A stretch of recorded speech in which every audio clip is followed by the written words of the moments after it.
Alright, hey, I'm back. Finally uploading on YouTube again. I took a short break, not on purpose. I was overwhelming myself with things to do every single day. I finally had a bit of a light bulb moment where I realized that trying to do all of that stuff every single day, I could only do just little minute amounts. And then I had the great idea to restructure my week similar to how your week is structured in college. Because when you go to college, you don't, you have 3-4 classes, but you don't go to every single class every single day of the week, right? You only go to a class 2 to 4 times in the week. So that's kind of how I restructured my week to where, Monday, Wednesday, Friday, I'll do this in the morning, go work out, and then because my afternoons aren't very long after I get back from the gym, I figured that those are good days for me to edit my videos, and that's really why I wasn't recording, is because I already had a couple of videos that I hadn't uploaded yet and edited. So I was like, well, I don't want to record more and then all of a sudden have 4 or 5 videos deep and have to edit 4 or 5 videos.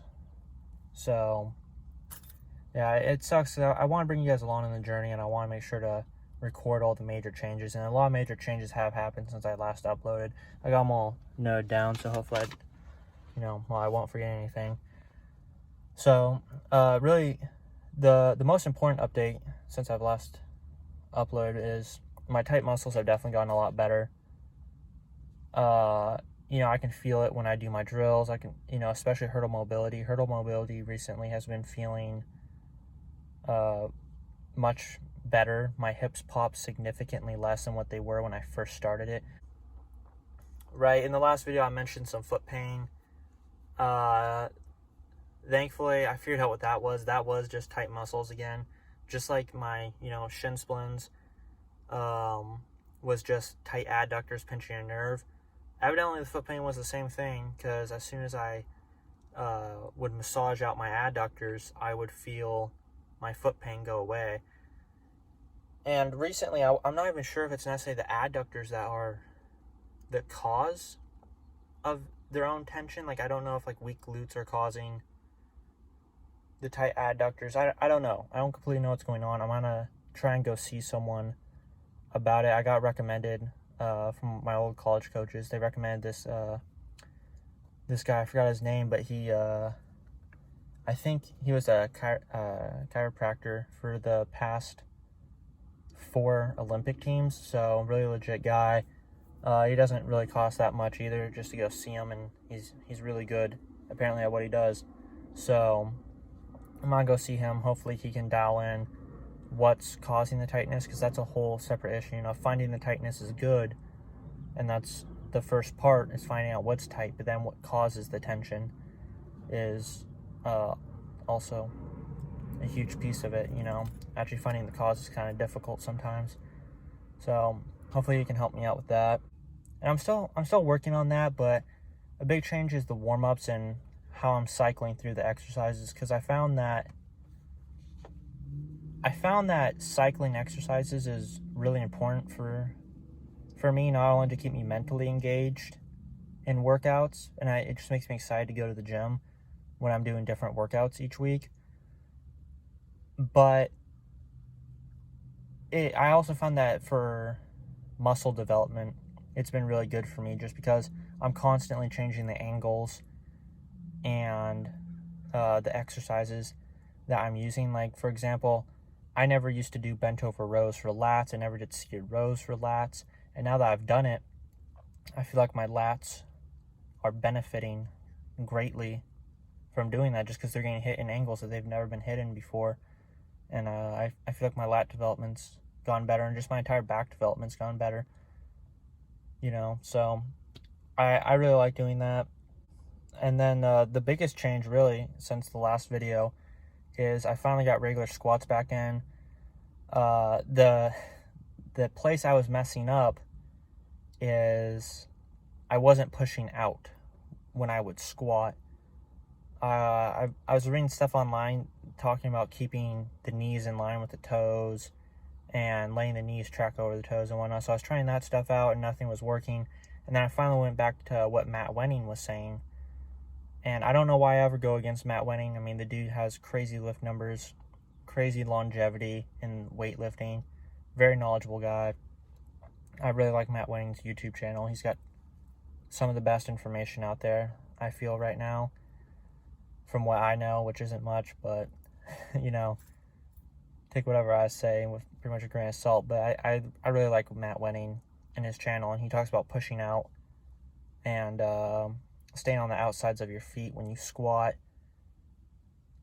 And I found that immediately worked my glutes significantly more, and I no longer was having any hip pain or any quad issues, no knee pain or anything when I squat. So I've got regular squatting back into my program. That's really good. That's really good progression. And like I said, yeah, and I remember when I first added it back in, because it was a while ago, my hips would pop a ton when I would do just squats. So they were popping when I did hurdle mobility, they were popping when I did squats, but now they don't anymore. And you know, I don't know if that's because the glutes are getting stronger, or what's all going on there, but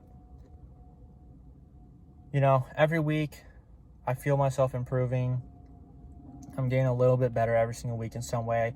You know, I'm constantly experimenting with everything. You know, warm-up drills, hurdle mobility drills,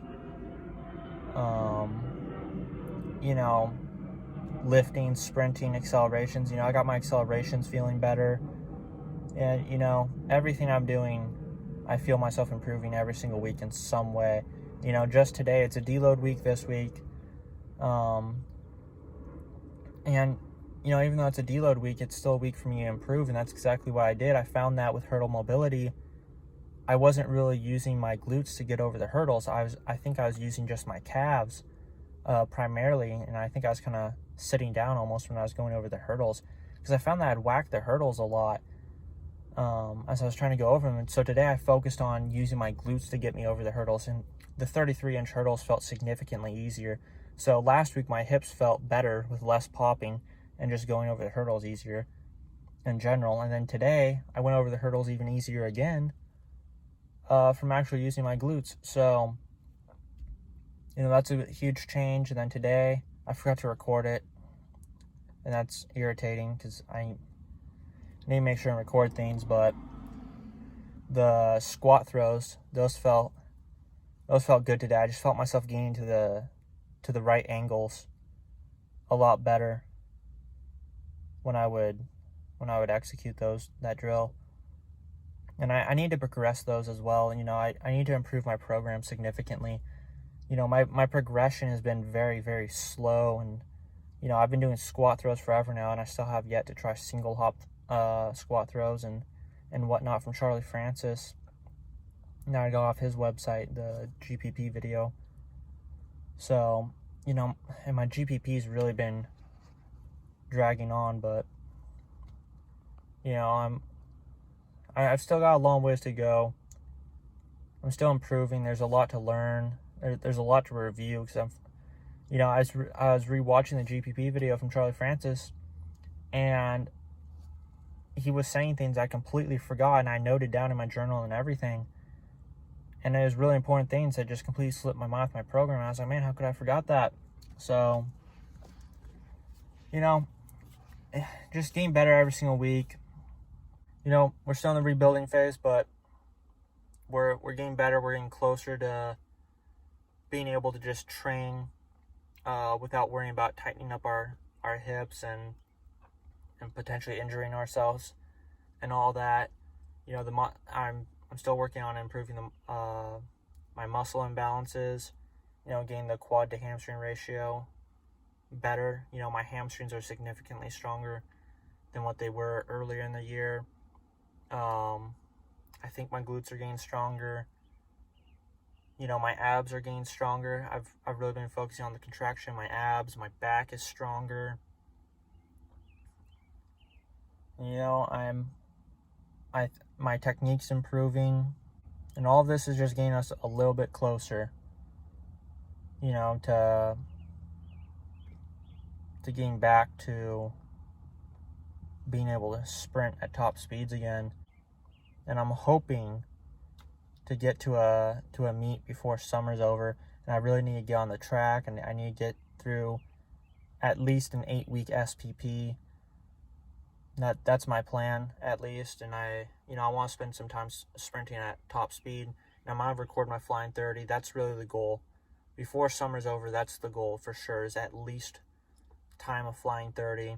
And ideally, I get to go to a meet. But yeah, that's pretty much all the major things that's happened so far since I last uploaded. I'm going to start uploading more. I'm going to keep you guys updated on my progressions and how everything's going. And we're going to see how far I can go. So, yeah, I'm excited to see where it takes us. Hopefully we're going a little bit faster, doing a little bit better. We'll find out in the next video.